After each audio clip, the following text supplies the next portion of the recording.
Hello, good morning everyone. आज मैं आप सभी को राजयोग में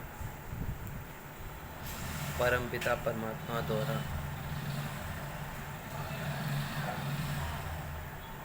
जो भी सारे रहस्य बताए गए हैं उनको स्पष्ट करके बताऊंगा। राजयोग हमको परमपिता परमात्मा भगवान शिव के सिवाय कोई भी व्यक्ति नहीं समझा सकता है। क्यों? उसके पीछे कारण क्यों है, क्या है। हाँ, मैं भी जो आपके सामने इस समय अवेलेबल होकर के राजयोग की बात कर रहा हूँ, मैं भी एक उनकी शिक्षा को जब धारण करके उसको स्वरूप में लाता हूँ तो मेरे अंदर पावर आती है, तो मैं लोगों को बता पाता हूँ। यानी मैं निमित्त निमित्त का मतलब होता है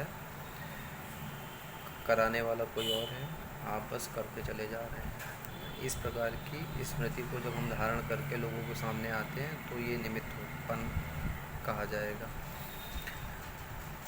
हाँ, तो अभी परमपिता परमात्मा द्वारा जो राजयोग की शिक्षा सिखाई जाती है वो सिवाय भगवान शिव के कोई भी नहीं समझा सकता है। इसके पीछे क्या कारण है?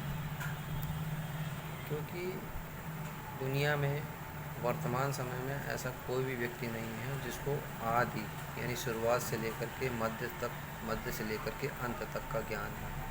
अगर किसी को ज्ञान है भी तो उसको आज से कुछ समय पूर्व का इतिहास निकल जा सकता है। मतलब अभी इतिहास जो हम लोग अगर निकालेंगे भी ना, कि मनुष्य सभ्यता जो है कब से स्टार्ट हुई है, क्या हुआ है, इसके विषय में तो नहीं मैं जानना चाहूँगा डिटेल। लेकिन अभी आपको सृष्टि के आदि मध्य अंत का स्पष्ट ज्ञान,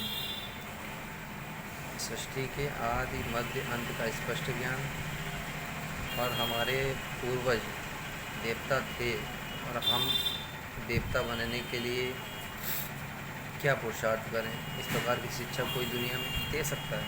कोई भी नहीं दे सकता है। तो इससे स्पष्ट होता है कि ये कार्य सिर्फ परमात्मा करा सकते हैं। राजयोग शिक्षा विशेष करके इसमें आपके मन को कंट्रोल करना सिखाते हैं परमपिता परमात्मा पहले। उसके लिए मंत्र देते हैं, मन मना भव, मन को कंट्रोल करिए।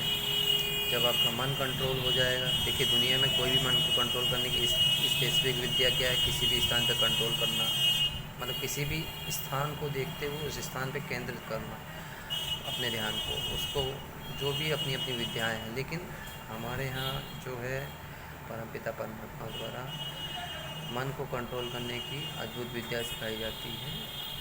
उसके द्वारा आप की जो इंद्रियां घोड़े के रूप में हैं, उन घोड़ों पे लगाम लगाना परमपिता परमात्मा ही सिखाते हैं।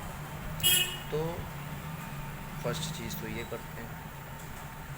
और सबसे बड़ी चीज़ ये है कि आपको सारे रहस्यों को स्पष्ट कर देते हैं कि सृष्टि जो है 5000 वर्ष का चक्र होता है। अब ये अद्भुत बात है, इतनी स्पष्ट तरीके से कोई बता सकता है?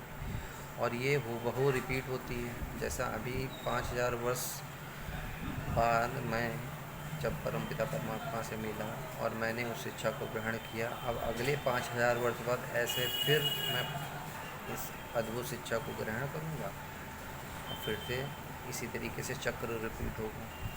तो अब अगले 5000 वर्ष का वेट करिए इसी वीडियो को बनाने के लिए। ये मैं अगला वीडियो 5000 वर्ष बाद इसी तरीके से रिपीट टेलीकास्ट करूँगा। तो कहने का मतलब ये है कि इस शिक्षा, ये जो नॉलेज मिलती है, इससे हमको जो हो रहा है अच्छा हो रहा है और जो होना है वो और भी अच्छा होगा, इसकी कितनी अच्छी समझ मिल जाती है। हम किसी चीज़ पे क्वेश्चन मार्क नहीं उठा सकते हैं, क्यों हो रहा है, कि काहे हो रहा है। हमारे हिसाब से हर चीज़, मतलब भगवान के हिसाब से हर चीज़ फिक्स है। ये ड्रामा बना हुआ है, खेल बना हुआ है। यहाँ पे सभी आत्माएँ अपने अपने हिसाब से आकर के पार्ट बजाती हैं और जिनको जो रोल मिला हुआ है वो अपना रोल अदा करती हैं। इसमें कोई क्वेश्चन मार्क ही नहीं है। सबसे बेहतरीन बात यह है इस ज्ञान की कि आपको राजयोग के माध्यम से, मतलब कोई विशेष प्रयास नहीं करना पड़ता है। बस आप 7 दिन का कोर्स करिए, परमात्मा को समझिए, स्वयं को आत्मा समझिए और आप इतनी अच्छी तरीके से इन सारी चीज़ों को समझ जाएंगे कि मतलब सृष्टि चक्र जो फिराना होता है वो बहुत ही अच्छी तरीके से समझ में आ जाएगा।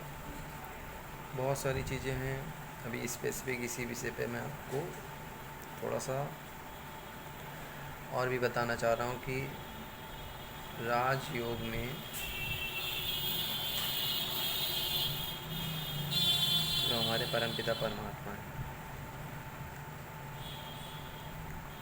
सभी चीज़ों के स्पेसिफिक रहस्य बताए हैं। जैसे रावण के बारे में बताया जाए, दुनिया में रावण क्यों फूका जाता है? क्योंकि हमारे अंदर 5 विकार हैं, काम क्रोध लोभ मोह अहंकार, इसलिए रावण का प्रतीक दिखाया जाता है। राम कौन है? असली राम की तो पहचान ही नहीं है। जैसे दुनिया में कहावत है, घट घट में राम, एक राम जगत का स्वामी, है ना। तो यानी हर व्यक्ति की आत्मा जो है वो राम है। कैसे राम है? अगर वो 5 यानी जो रावण के 10 विकार होते हैं, 5 स्त्री के 5 पुरुष के, उनको ख़त्म कर दे तो वो भी राम बन जाएगा। राम जैसे उसके अंदर गुण आ जाएंगे। एक राम वो है जो परमपिता परमात्मा। तो ये भी एक रहस्यमयी बात है।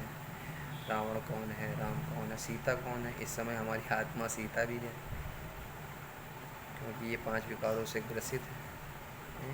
अशोक वाटिका में है परमात्मा, इसको अभी अशोक वाटिका में ले जाने के लिए आए। तो ये भी अद्भुत बातें बहुत सारी हैं। सारी चीज़ों की समझ तभी विकसित होगी जब आप आत्मा बन करके, इस शरीर को ना देख करके, और आने वाली नई दुनिया के बारे में जब आपका चिंतन चलेगा कि मेरी आत्मा प्रेजेंट टाइम में संगम युग, ये अभी जो वर्तमान समय चल रहा है इसको संगम युग बोलते हैं। संगम मतलब सतयुग, कलयुग का अंत और सतयुग आदि का मिलन का समय संगम कहलाता है। इस समय ट्रांसफॉर्मेशन होता है प्रकृति का भी, प्रकृति में रहने वाली आत्माओं का भी। वो कराते हैं परमपिता परमात्मा अपने ज्ञान के माध्यम से।